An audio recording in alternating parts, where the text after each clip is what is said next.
Welcome back to CBS Sports HQ Football Happy Hour. After a 7-10 season in 2021, the Washington Commanders decided on a new name and brought in a new quarterback. Now as they get set for that inaugural season as Commanders, Carson Wentz, now the QB of record.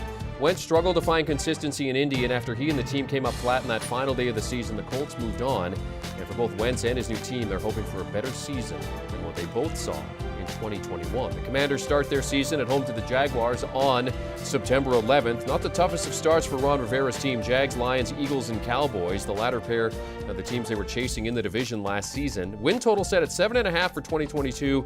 Head Coach Ron Rivera discussed camp so far and what lies ahead with our Jonathan Jones this week. Jonathan Jones, CBS Sports, here with Washington Commanders head coach Ron Rivera. First of all, have you gotten used to Commanders? Yeah. Or do you still say football team every now and then? No, I've gotten to the Commanders part. The thing that's kind of interesting, it rolled off very nicely for you, so Yeah. I appreciate it. Yeah. So, but I am used to Commanders. I am. Okay. Are you used to Los Angeles Chargers? No. Yeah.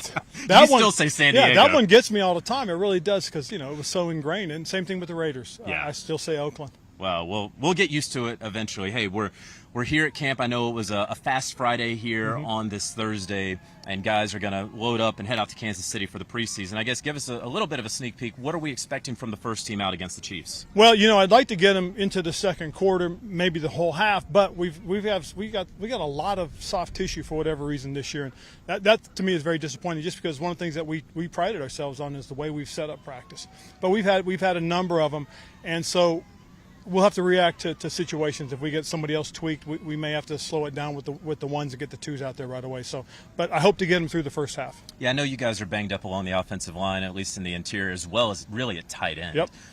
How difficult is it to evaluate the tight end position with those injuries? And then also, what does that do with the running back position when your tight ends aren't in there? Well, one of the tough things really is the tight end position in this offense is very integral. I mean, you saw it when we had, Greg Olsen in Carolina. He does so many different things for us, not just as a blocking tight end, not just as a move tight end, but also receiving. And that has impacted our offense a little bit. The hardest part, more so than anything else, is without the depth, you can't use the personnel groupings that you want. For the most part, we're a 12, a 13, 11. We can give some 21 looks, out of the two tight end sets. But because we don't have the right kind of guys right now, and we really are only going to have two on Saturday night. Wow. Yeah, we're going to be very limited in what we can do. So with those injuries, obviously the guys are out there. Carson Wentz, you gave him 3 drives this past preseason game. Struggled a little bit on the first, the whole offense did, but then that third drive. And talking with Terry McLaurin, he said, hey, that really got us a little momentum. You want to feel good about the work that you got out there. So far, what have you seen out of Carson in this training camp? Well, I thought, honestly, the first drive ended because he took a shot. And I have no issue with being aggressive. That's one of the things that we talked about, was we had to find a guy that understands and can throw the aggressive ball. Taylor's a manager. He hits, the underneath stuff very, very well. The quick stuff he's really good at.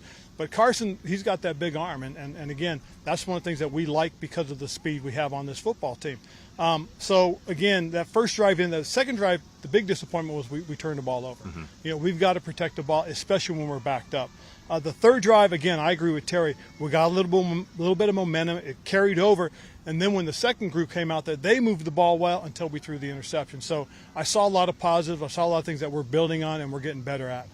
I'm hearing a lot about this running back group out here. Give us a peek inside of what you've seen so far and what we can expect in week 1. Well, I've come to believe that you're going to need more than one guy. I like the fact that we have 3 guys that I like very, very well. Our first 3 are guys that we think can come in and be very competitive for us. I'm used to it. Carolina, again, we had D'Angelo Williams, we had Jonathan Stewart, we had Faisal Whitaker. We had a good trifecta of guys. I see the same thing here. All 3 guys in Carolina had a different skill set. That's what we have here is a different skill set as well. So I feel very comfortable going into the season knowing that these 3 guys can be our top 3 backs. In talking with Terry McLaurin, it's pretty rare to get a guy with such leadership abilities so young, right? He's going into his 4th season, and he sounded like the 11-year vet, right? That maybe he's not going to get you 1,000 yards, but you got to bring him into the locker room. With this guy, he's going to get you 1,000 yards, and he's great in the locker room. What's it like having him lead these guys like Jahan Dotson and the rest of this group? Well, it's very important, especially those young wide receivers, because, Terry sets a great example. And the biggest thing, when we signed Terry, it just wasn't, this is for our football team. This was for our entire organization. This was to tell our fan base, hey, we get you, we hear you. this is an important guy to us, more ways than one. So having Terry done and having a part of what we want to do for several years is a big factor for us. I know you've said Chase Young probably isn't going to be ready for the start of the season, and we're going to evaluate that and come back to it. But with the rest of this defensive line, who steps in for him, and do you like what you've seen so far? Yes, I do. James Smith-Williams and Casey Toole are two guys that played a lot for us last year. Very young guys, both going into their third season as well. But I like who they are. They're aggressive, physical guys. They're both smart football players who understand the game. They're not quite as talented athletically, but they have a good feel for it. So it's going to be by committee with those two guys. We also brought in F.A. Obata, a guy that I'm very comfortable with.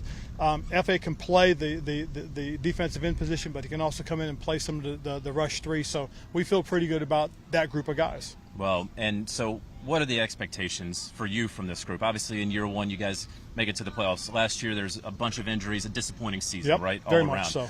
What's the expectation? What is the standard here this season? Improvement, a lot of improvement. I believe that we are doing some of the things that we need to do right now. I think we're starting to develop and grow. I like the direction we're headed. The biggest thing I like more than anything else is what we're starting to become, and that's a fast, physical, smart football team. If we play like that, we give ourselves a chance to win. It's going to be a competitive NFC East. It is very competitive, and it's exciting. It really is, because all we've done, I think, as a division, I think it's gotten better. Good deal. Ron Rivera, thanks so much for the time. All right.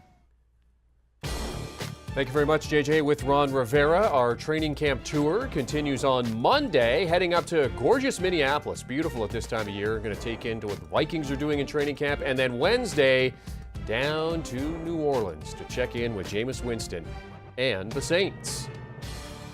And if you're looking for preseason football, well, we got 3 games on the go for you tonight.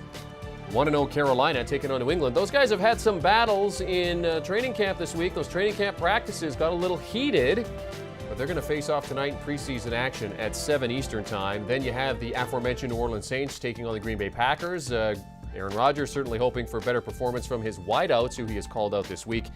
And a couple of 1-0 preseason teams, the Houston Texans, 2.5-point favorites as they take on the Rams. Do you want a sports network that delivers everything that matters about the game? The highlights, the picks, the instant analysis, no yelling, no fake debates, no politics. Hit the subscribe button and never miss a moment.